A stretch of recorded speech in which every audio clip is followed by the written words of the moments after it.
नमस्कार बच्चों एवं साथियों। आइए आज इस वीडियो के माध्यम से हम लोग जानते हैं सरकारी विद्यालय के कक्षा 4 की पाठ्य पुस्तक हिंदी है। उसमें एक पाठ दिया हुआ है घाघ भड्डरे। इस पाठ में बताया गया है कि कैसे प्राचीन काल में जब विज्ञान इतना विकसित नहीं था जो आकाशवाणी की सूचना दे सके कि कब वर्षा होगा कब नहीं होगा, उस समय भी भारतीय किसान लोग कैसे मौसम का पूर्वानुमान लगा लेते थे और उस अनुमान के साथ खेती करते थे या अपना खुद को व्यवस्थित करते थे, उसके बारे में यह पाठ में दिया गया है। उसी को हम अपने तरीके से उस पर प्रकाश डाल रहे हैं। इसको एक बार आप लोग वीडियो को ध्यान से देखेंगे और मेरे द्वारा जो जानकारी दी जा रही है उसका लाभ उठाएंगे और अपने ज्ञान को बढ़ाएंगे या अपने ज्ञान के साथ इसको भी उसमें जोड़ेंगे, शामिल करेंगे। जैसा कि घाघ कहते हैं कि उत्तर चमके बिजुरी पूरब बहती बाऊ, घाघ कहे सुन भड्डरी बरखा भीतर लाऊ।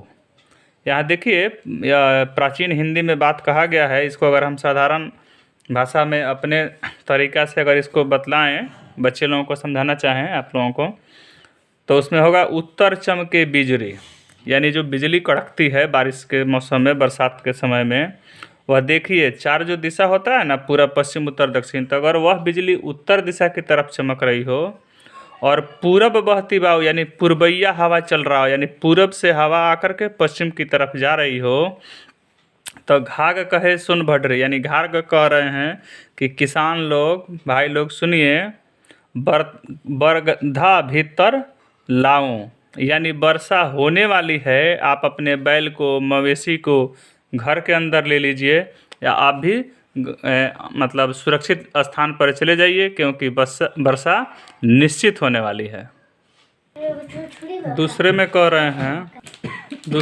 रहे हैं कि औवा बौवा बहे बतास तब होए बरखा के आस, यानी कहने का मतलब बरसात ऋतु हो, वर्षा का ऋतु हो और हवा की जो दिशा है वह फिक्स नहीं हो, कभी पूरब से बहने लगे, कभी पश्चिम से बहने लगे, कभी उत्तर से, कभी दक्षिण से, यानी चौपाई बयार बहे, दिशा फिक्स नहीं हो, तब बारिश का आना निश्चित रहता है।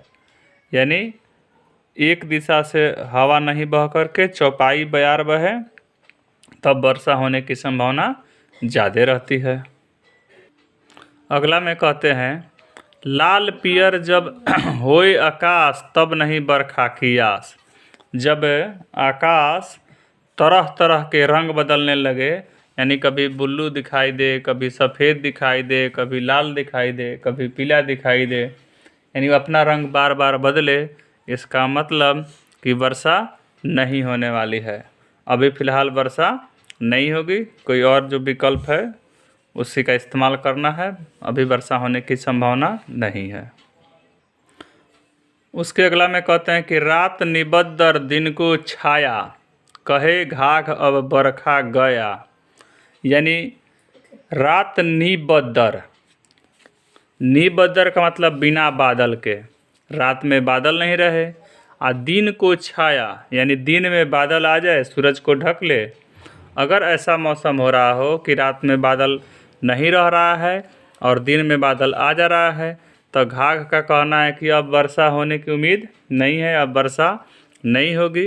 अब कोई फिर दूसरा विकल्प ढूंढना है, यानी पटवन के लिए नदी, नहर, पोखर, तालाब, कुआं या दमकल के व्यवस्था करना है।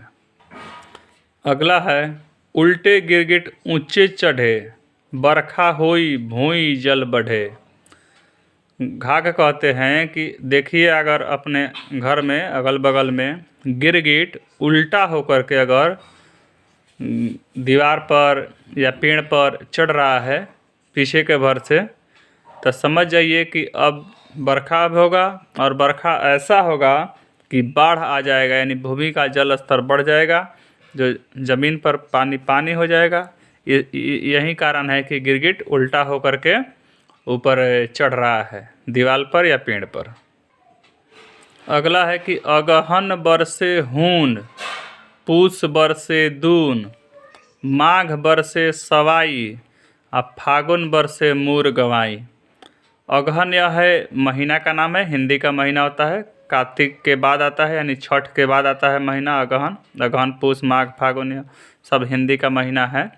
तो अगहन बरसे हून, घाघ का कहना है कि अगर अगहन महीना में हल्की बारिश हो जाए तो फसल होगी। पूस बरसे दून, और अगर पूस महीना में बारिश होती है तो फसल का उपज जो अनुमानित उपज है अब वह दोगुना के बराबर हो जाएगा।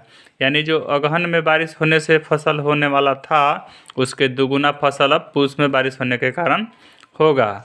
माघ बरसे सवाई, अगर माघ महीना में बारिश होता है तो अगहन में जो बारिश से फसल होने का अनुमान है उसके सवाई गुना यानी 1.25 गुना ज़्यादा फसल होगा। अब फागुन बरसे मूर गवाई, घाघ जी का कहना है कि अगर बारिश फागुन में हो रहा है तो समझ जाइए कि आपको बिया भी नहीं मिलेगा, यानी आपका सारा मूल गवाई का मतलब जो आपका अपना अनाज था जिसको आप खेत में बिया के रूप में इस्तेमाल किए थे वो भी समाप्त हो जाएगा। और जैसा कि महीना के नाम देख के लग रहा है, स्पष्ट हो रहा है कि यह जो घाघ बात कर रहे हैं यह रबी फसल के लिए बात कर रहे हैं। रबी फसल यानी जो कि शीत ऋतु में बोया जाता है और ग्रीष्म ऋतु में काटा जाता है, यानी जो छठ के आसपास बोया जाए और होली के आसपास काटा जाता है, यानी गेहूँ, मसूरी, तीसी इस सब फसल के बारे में इस दोहा में बात किया गया है।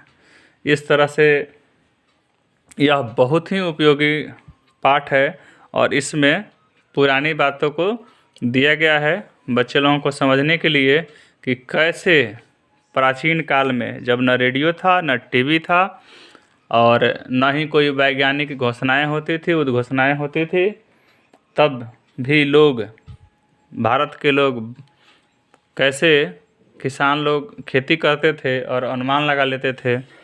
इससे बहुत बड़ा सीख मिलता है, ज्ञान मिलता है। धन्यवाद। आज के लिए इतना ही। आगे इसी प्रकार